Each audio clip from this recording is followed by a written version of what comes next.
Chieftain Elka asks the two if they are okay. They respond and say they're okay and can still fight. Chieftain Elka tells them that they can't back down now as they might not have this chance again. This time he tells them to get ready as they are all going to attack at once. Ox 4 is unimpressed and just waits. The wolves are more aggressive and attack together. Mid-attack they change form and become more strategic. Elki attacks the arm and Elko goes for the leg. Chieftain Wolf with fangs protruded grabs Ox 4's horn and goes for the carotid and bites her neck with all his might. Everyone bites with immense force but there is no blood. The wolves are confused as to what is happening. Ox 4's skin is so tough that their teeth can't even pierce through. Ox 4 smiles and asks Chieftain Wolf, "Are you surprised, Moo?" There's no way a Minotaur's skin could be easily pierced so easily. Ox 4 punches Elki causing her to lose his grip and whimper with a bleeding nose. Ox 4 then grabs him and sends him flying into some wooden crates. Bam! Elko fears for Elki and loses his grip. This time Ox 4 introduces her mighty knee to Elko's stomach, laying him flat on the floor like a fly.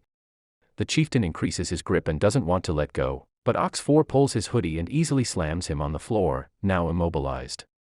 Chieftain Elka is overpowered. Ox 4 loads her punch and sends a Detroito smash. Theo screams, "No."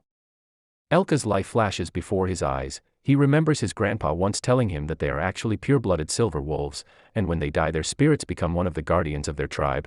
They are able to raise their ability to track and hunt prey and are much stronger than any other tribes, by inheriting the protection and will of their ancestors. Elko's grandpa also adds that their honor is their ancestor as well, and they must behave properly and live proudly, so as not to ruin the honor of their ancestors who've guided them. That was the day Elka started honoring his ancestors. Then, in the scorching heat, young Elka stands over a dead fish. Because of the long-lasting Great Famine, there is nothing to eat anymore. The adults argue. The other tribes are pillaging and slaughtering one another. All this eventually reaches Elka's village as his grandpa takes him away to safety. After all these years, Elka is now the chief. Things are not the same anymore. The other wolves argue and urge Elka to stop working for the grid. The work he's been doing isn't honorable, and would bring shame on their ancestors. Chieftain Elka interrupts them and tells them to shut up. They have no other way. They don't even know if they can survive tomorrow, although it is despicable they should do this for the children. That's how selfless Elka is. He would even abandon his honor for his people. He hopes the ancestors will understand him. Despite all the dirty work he's been doing, he just hopes his grandpa can forgive him. Damn, that's a sad story. Now I want Elka and the wolves to join Sejin's farm. Anyways, back to the story. Ox 4 withdraws her fist. Theo the sales cat has saved Elka in the nick of time. Elka is passed out.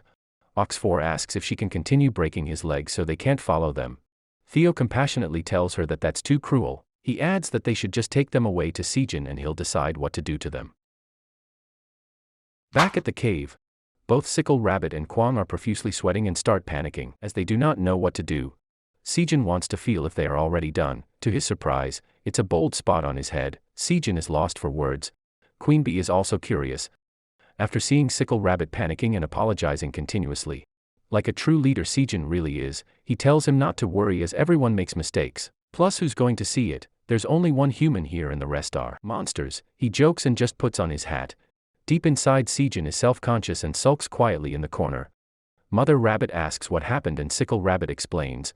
Mother Rabbit is shook. She tells Sejin to follow her and take a sit.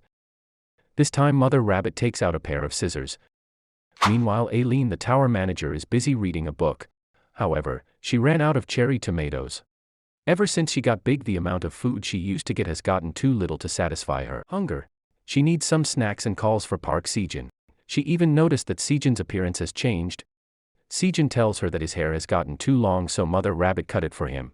He takes out his hat and asks Aileen what she thinks. Aileen is blown away. Is this really Sejin Park?